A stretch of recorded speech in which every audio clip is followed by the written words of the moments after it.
మీరు ప్రోగ్రామింగ్ బాగా చేయగలుగుతారా? మీకోసం కొన్ని కోర్సెస్ నాకు వద్దు ప్రోగ్రామింగ్ అనుకున్న వాళ్ళు కూడా చాలా మంది ఉంటారు. వాళ్ళకు కూడా కొన్ని కోర్సెస్ ఉంటాయి. మీ ఫ్రెండ్స్ అందరూ జావాకి వెళ్ళారు కాబట్టి, మీ ఫ్రెండ్స్ అందరూ పైథాన్కి వెళ్ళారు కాబట్టి మీరు వెళ్ళాలి. అది తప్పది. వాడి జాబ్ వస్తే రాదా అనే డెసిషన్ వాడు చూస్ చేసిన కోర్సుని బట్టి ఉంటుంది. రమణ సార్, ఒక్కొక్కసారి ఎలా ఉంటుందంటే ఒక స్టూడెంట్ కి కెరియర్ ఏది చూస్ చేసుకోవాలో అర్థం కాదు. అంటే యూట్యూబ్ లో చూసి సైబర్ సెక్యూరిటీ నేర్చేసుకుందాము, అలానే ఫ్రెండ్ ఎవరైనా సజెస్ట్ చేశారని చెప్పేసి డేటా సైన్స్ నేర్చేసుకుందాము, అలాగే ఇన్స్టాగ్రామ్ లో ఏదో జర్నీ AI నేర్చేసుకుందాము, ఇలా డిఫరెంట్ గా ఆస్పెక్ట్స్ తోటి ఉంటూ ఉంటారు. అసలు ఇది మనకి సెట్ అవుతుందని ఏ విధంగా మనం అర్థం చేసుకుని ముందుకెళ్తే మంచిది అంటారు? స్టూడెంట్స్ ఎక్కడ కన్ఫ్యూజ్ అవుతారంటే, చాలా మంది ట్రెండింగ్ కోర్సెస్ అని, బెస్ట్ కోర్సెస్ అని, ఫ్యూచర్ కోర్సెస్ అని, ఇలా అంటే ఇవి ట్రెండింగ్ అని నేర్చేసుకుంటూ ఉంటారు. కానీ గుర్తుపెట్టుకోవాల్సింది ఏంటంటే, ఐటీ ఇండస్ట్రీలో జాబ్ రిక్వైర్మెంట్ అనేది ఎలా ఉంటుంది అంటే, ట్రెండింగ్ నేర్చుకుంటూ మన కోర్ ఫండమెంటల్స్ కూడా మిస్ అవ్వకూడదు. చాలా మందికి జాబ్ రాకపోవడానికి కారణం అడ్వాన్స్డ్ స్కిల్స్ లేక కాదు, బేసిక్ కమ్యూనికేషన్ లేక, బేసిక్ ప్రోగ్రామింగ్ స్కిల్స్. అంటే కంప్యూటర్ సైన్స్లో అంటే వాడు సిఎస్సి AML అయినా లేకపోతే ఏదైనా కావచ్చు, కంప్యూటర్ సైన్స్ ఫండమెంటల్స్ అనేవి చాలా స్ట్రాంగ్ రావాలి. వాటితో పాటు అడ్వాన్స్డ్ కోర్సులు రావాలి.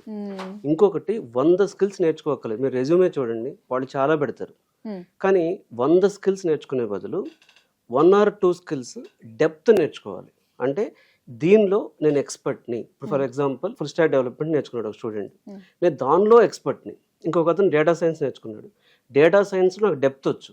చాలా మంది ఏం చేస్తున్నారంటే, అన్నీ వచ్చు, నాకు పైథాన్ వచ్చు, డేటా అనలిస్ట్ వచ్చు, డేటా సైన్స్ వచ్చు, సైబర్ సెక్యూరిటీ వచ్చు, ఇట్లా అన్నీ పెట్టేస్తున్నారు.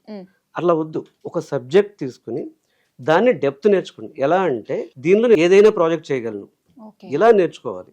సో ట్రెండింగ్ కోర్సెస్ నేర్చుకోవడం మంచిదే, బట్ బేసిక్ ప్రోగ్రామింగ్ ఫండమెంటల్స్ ని, కంప్యూటర్ సైన్స్ ఫండమెంటల్స్ నేర్చుకుంటూ దాంతో పాటు ట్రెండింగ్ కోర్సెస్ నేర్చుకోవాలి. అండ్ ఇంకొకటి, ఇక్కడ చాలా మందిని నేనేం చెప్తానంటే, మీరు ప్రోగ్రామింగ్ బాగా చేయగలుగుతారా? మీకోసం కొన్ని కోర్సెస్ ఉంటాయి.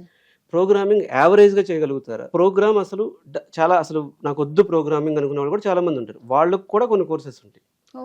కానీ వాళ్ళ సెలక్షన్ కరెక్ట్గా ఉండాలి. ఇప్పుడు కొంచెం అసలు చాలా తక్కువ, అంటే ఒక లో కోడింగ్ స్కిల్స్తో వెళ్ళాలి అనుకోండి, వాళ్ళు డేటా అనలిస్ట్ అనే సబ్జెక్ట్కి సెట్ అవుతారు.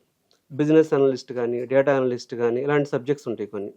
కొంచెం యావరేజ్ కోడింగ్తో వెళ్ళాలి అనుకుంటే సైబర్ సెక్యూరిటీలో కొన్ని కోర్సెస్ ఉన్నాయి. అలాగే డేటా సైన్స్ కానీ, ఇవన్నీ కూడా ఏంటంటే ఎక్కువ అనాలిసిస్ పార్ట్ ఉంటుంది.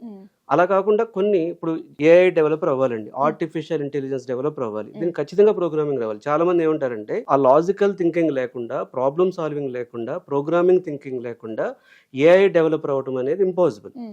సో ప్రతి స్టూడెంట్కి కూడా వాడికి ఒక స్కిల్ ఉంటుంది. కొంతమంది కమ్యూనికేషన్ బాగుంటుంది, లాజికల్ థింకింగ్ యావరేజ్ ఉంటుంది. కొంతమందికి లాజికల్ థింకింగ్ బాగుంటుంది, కమ్యూనికేషన్ స్కిల్స్ యావరేజ్ ఉంటాయి. క్వాలిటీ థాట్లో మేము ఏం చేస్తామంటే, కెరీర్ గైడెన్స్ ఇచ్చేటప్పుడు స్టూడెంట్ యొక్క ప్రొఫైల్ అర్థం చేసుకుంటాం. వాడికి మ్యాథమెటిక్స్ ఎట్లా ఇంట్రెస్ట్ ఉందా లేదా, లేకపోతే వాడికి ఏ సబ్జెక్ట్ ఇంట్రెస్ట్, వాడికి కమ్యూనికేషన్ సైడ్ ఉన్నాడా, మ్యాథమెటిక్స్ సైడ్ ఉన్నాడా, లేకపోతే అసలు ఎలా ఉన్నాడు అనే స్టూడెంట్ ప్రొఫైల్ అర్థం చేసుకుని వాడికి మ్యాచ్ అయ్యే కోర్స్ సెలెక్ట్ చేస్తే ఇదే సగం సక్సెస్. అంటే వాడి జాబ్ వస్తే రాదా అనే డెసిషన్ వాడు చూస్ చేసిన కోర్సుని బట్టి ఉంటుంది. చాలా మంది స్టూడెంట్స్ నేను చెప్పే అడ్వైస్, మీ ఫ్రెండ్స్ అందరూ జావాకి వెళ్ళారు కాబట్టి, మీ ఫ్రెండ్స్ అందరూ పైథాన్కి వెళ్ళారు కాబట్టి మీరు వెళ్ళాలి. అది తప్పది. మీ ఫ్రెండ్స్ లోనే డిఫరెంట్ స్ట్రెంగ్త్ ఉంటుంది, డిఫరెంట్ వీక్నెస్ ఉంటుంది, డిఫరెంట్ అనలిటికల్ బ్రెయిన్ ఉంటుంది. కాబట్టి అందరూ ఒకటే కోర్సెస్కి వెళ్ళకండి. రెండవది, ఏదో అందరూ చెప్పారని చెప్పి ఇదే నేర్చుకోవడం కరెక్ట్ కాదు. స్కిల్స్ ఎప్పటికప్పుడు చేంజ్ అవుతూ ఉంటాయి.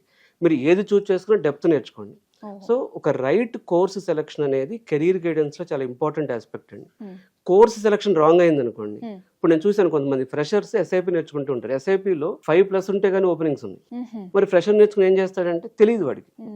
సో కోర్సు సెలెక్షనే ఇంపార్టెంట్. సో ఈ కోర్సు సెలెక్షన్ని ఒక ప్రాపర్ వేలో, అంటే సైంటిఫిక్గా స్టూడెంట్స్ని అనలైజ్ చేసి కెరీర్ గైడెన్స్ ఇచ్చి వాడు కోర్స్ సెలెక్ట్ చేసుకునే విధంగా హెల్ప్ చేస్తున్నాం.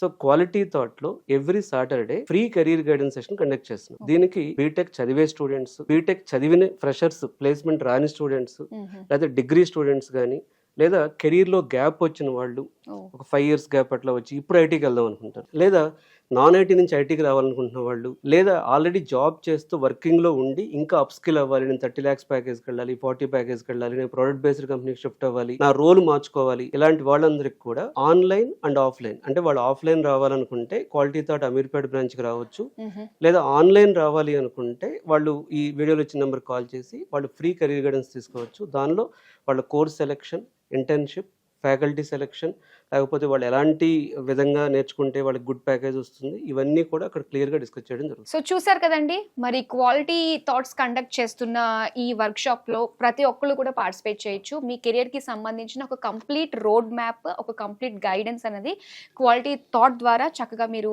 ఎక్వైర్ చేసుకోవచ్చు అండ్ మీ ఫ్యూచర్ని బ్రైట్గా మార్చుకోవచ్చు. సో ఆల్రెడీ స్క్రీన్ పై నెంబర్ కనిపిస్తుంది. ఆన్లైన్ ఆఫ్లైన్లో కూడా మీరు అటెండ్ అవ్వచ్చు.